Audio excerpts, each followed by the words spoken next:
महाराष्ट्र में पुलिस अधिकारी परमबीर सिंह की चिट्ठी के बाद से सियासी भूचाल आ गया है। मुद्दे को लेकर सोमवार को संसद के दोनों सदनों में जमकर हंगामा मचा। इस बीच एनसीपी प्रमुख शरद पवार ने प्रेस कॉन्फ्रेंस करके अपनी बात रखी। प्रेस कॉन्फ्रेंस में पवार ने अनिल देशमुख का बचाव किया है। उन्होंने कहा कि फरवरी महीने में देशमुख अस्पताल में भर्ती थे। ऐसे में फरवरी में देशमुख और सचिन वजे के बीच बातचीत का आरोप गलत है। पवार ने इस दौरान देशमुख के अस्पताल में भर्ती होने का पर्चा भी दिखाया। उन्होंने कहा कि कोरोना के चलते 5 से 15 फरवरी तक वह नागपुर के अस्पताल में भर्ती थे। उसके बाद 16 फरवरी से 27 फरवरी तक वह होम आइसोलेशन में थे। उन्होंने कहा कि यह साफ है कि आरोप गलत हैं। ऐसे में अनिल देशमुख के इस्तीफे का सवाल नहीं उठता। परमबीर सिंह के आरोपों से महाविकास अघाड़ी सरकार पर कुछ असर नहीं पड़ेगा।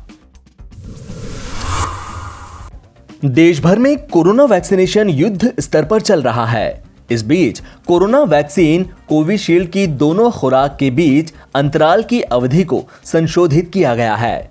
विशेषज्ञ समूह की सिफारिश पर भारत सरकार ने यह फैसला लिया है। केंद्र सरकार की ओर से बताया गया है कि कोविशील्ड की पहली डोज लगने के 4 से 6 हफ्ते बाद दूसरी खुराक दी जा रही है, जिसे अब 6 से 8 हफ्ते किया जा रहा है। यह निर्देश ऐसे समय में लिया गया है जब देश में 60 साल से ऊपर और 45 साल से अधिक उम्र के बीमार लोगों को वैक्सीन लगाई जा रही है। सरकार ने साफ किया है कि यह संशोधित गैप केवल कोविशील्ड पर लागू होगा, कोवैक्सीन के लिए नहीं। यूरोप में विवादों में चल रही ब्रिटिश स्वीडिश दवा निर्माता कंपनी एस्ट्राजेनेका ने कहा है कि उसका बनाया कोविड-19 टीका अमेरिका में हुए एक अध्ययन से प्राप्त आंकड़ों के मुताबिक 79% तक असरदार है। विश्व भर में एस्ट्राजेनेका के प्रयोग को 50 साल से अधिक देशों ने मान्यता दी है, लेकिन अमेरिका में अभी इसके उपयोग की अनुमति नहीं दी गई है। अमेरिका में हुए अध्ययन में 30,000 लोगों को शामिल किया गया, जिनमें से 20,000 को टीका लगाया गया, जबकि बाकी को टीके की डमी खुराक दी गई।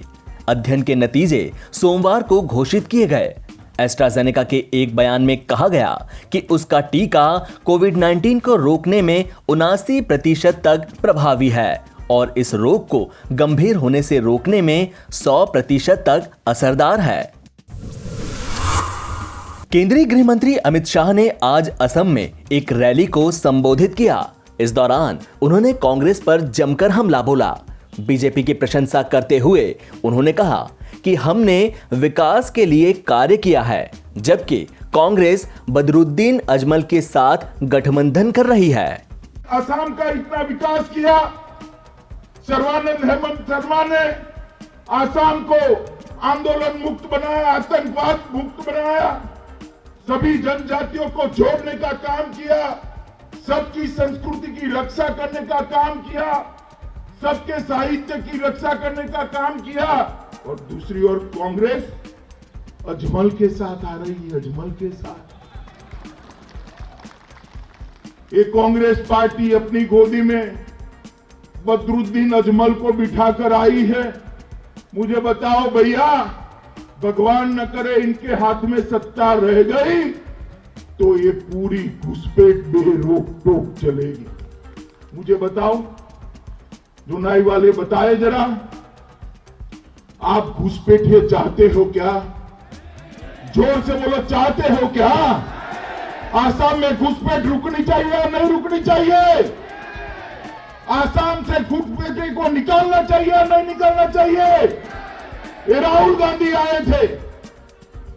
मैं आज यहां से राहुल गांधी को सार्वजनिक रूप से पूछना चाहता हूं, एक और आप असम की अस्मिता की बात करते हैं और दूसरी ओर ये आधुनिक काला पहाड़ जानते हो ना? ये आधुनिक काला पहाड़ बदरुद्दीन अजमल को लेकर चलते हो। कैसे असम की अस्मिता की रक्षा करोगे भाई, बताओ तो। बदरुद्दीन अजमल अगर सत्ता में आया तो घुसपैठ रुक सकती है भाई?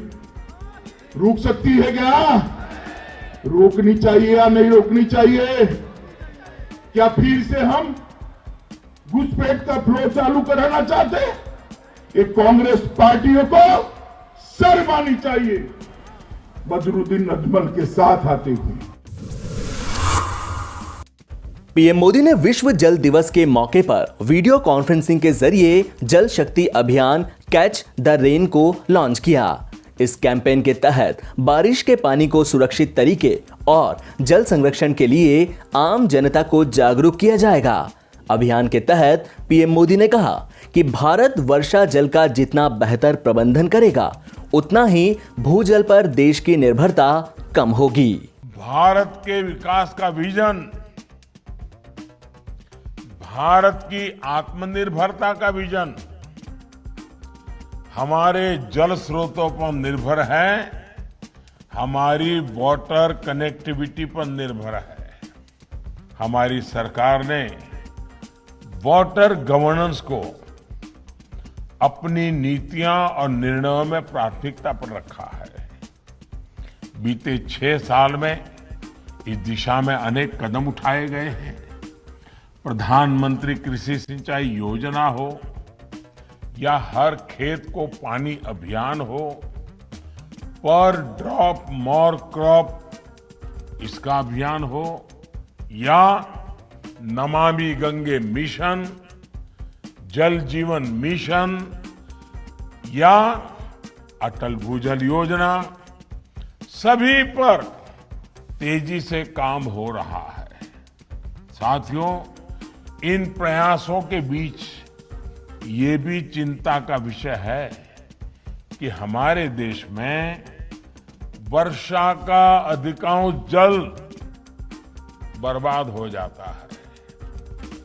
भारत वर्षा जल का जितना बेहतर प्रबंधन करेगा उतना ही ग्राउंड वाटर पर देश की निर्भरता कम होगी।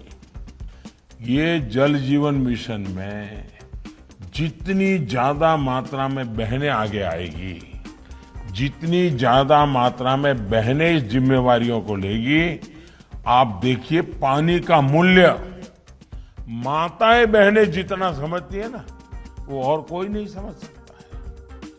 माताओं बहनों को पता होता है अगर पानी कम है तो घर में कितनी मुसीबतें झेलनी पड़ती है।